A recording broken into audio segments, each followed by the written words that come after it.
Hello and welcome to the channel. In this video we are going over a very fun run and gun build with Equinox. With this build, Equinox can shred through steel path missions and wipe entire rooms with a press of a button. With all the pieces coming together, this flexible build is very fun and active and has room clearing capabilities. It is very satisfying to play as it excels with a fast-paced and aggressive playstyle. Before we get started, if you found this video helpful or interesting, please consider hitting that like button and don't forget to subscribe for more Warframe content. Or if you would like to hang out and talk Warframe, you can catch me live on Twitch at twitch.tv/MikeHodds. Now let's get started. Before we discuss the passive and abilities of Equinox, it's important to note that each of her abilities have different functionalities depending on whether she's in day or night form. For the purpose of brevity for this video, we are only discussing her day form abilities because that's all that this build uses. Equinox passive states that 10% of health orbs are converted into energy and 10% of energy orbs are converted into health. This is a nice mini equilibrium that helps keep Equinox's energy flowing, as this build does require some decent energy management. Equinox 1 normally is Metamorphosis, which lets her change between day and night forms, gaining some stat bonuses as well. Here I subsumed the ability with Expedited Suffering because this build leans heavily into Toxin and slash dot damage.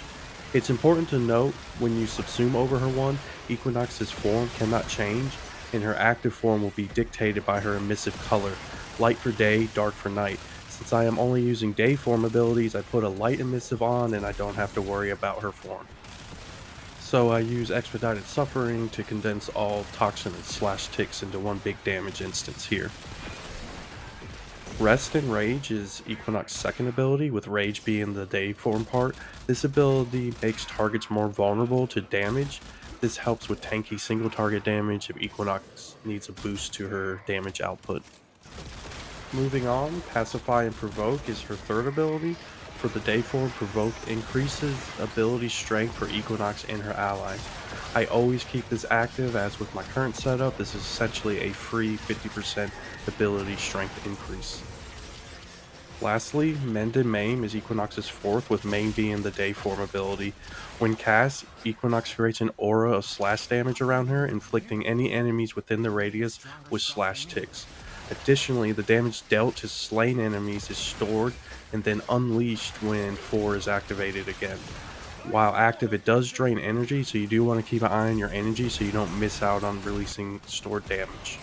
This is a very satisfying ability that can easily clear rooms of steel path enemies.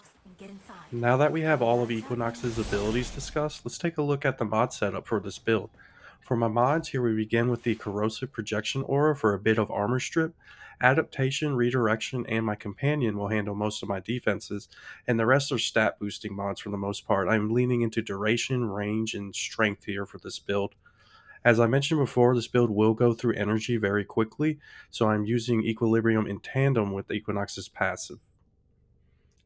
As for arcanes, I have Molt augmented for yet more ability strength.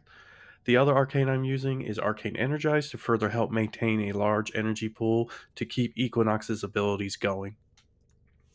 For shards, I am running 2 reds, 2 yellows, and 1 green. The reds are both strength shards. One yellow is for casting speed, while the other is for starting energy. I like having a bit of starting energy because I cast my 3 and my 4 at the start of a mission to get the build rolling right out the gate. The green shard adds some more toxin damage, as my loadout is primarily toxin and slash damage over time based. The loadout here is pretty flexible. To get the most out of my subsumed ability, I am using a primary spec for toxin damage. I also have hunter munitions on to get some extra slash damage. My secondary doesn't get used a whole lot here, so it can be anything, just player preference. For my melee weapon, I am using the dual I-core, as not only is this a fantastic melee weapon, the Incarnate spreads toxin fields, which complements this build very well. And lastly, my companion of choice here is my Worm Prime. With mods like Negate and Guardian, Worm can be a lifesaver, as Equinox can feel squishy at times. With the build discussed, let's see it in action again. At the start of a mission, I just cast 3 and 4 to get the build going, then I proceed to slay out with my arsenal, occasionally casting my 2 to weaken enemies further, and my 1 when I see lots of ticks from Slash and Toxin. Once I have accrued a large pool of damage, I go to an area with a lot of red on the map and hit 4 again to wipe out the room. It's a very satisfying gameplay loop that is very active and hard hitting. With this setup, Equinox trivializes Steel Path missions. But what about you? What did you think? Have you tried this build? Let me know in the comments below. Also, don't forget to hit the like and subscribe buttons. Thank you so much for watching, and I'll see you in the next one.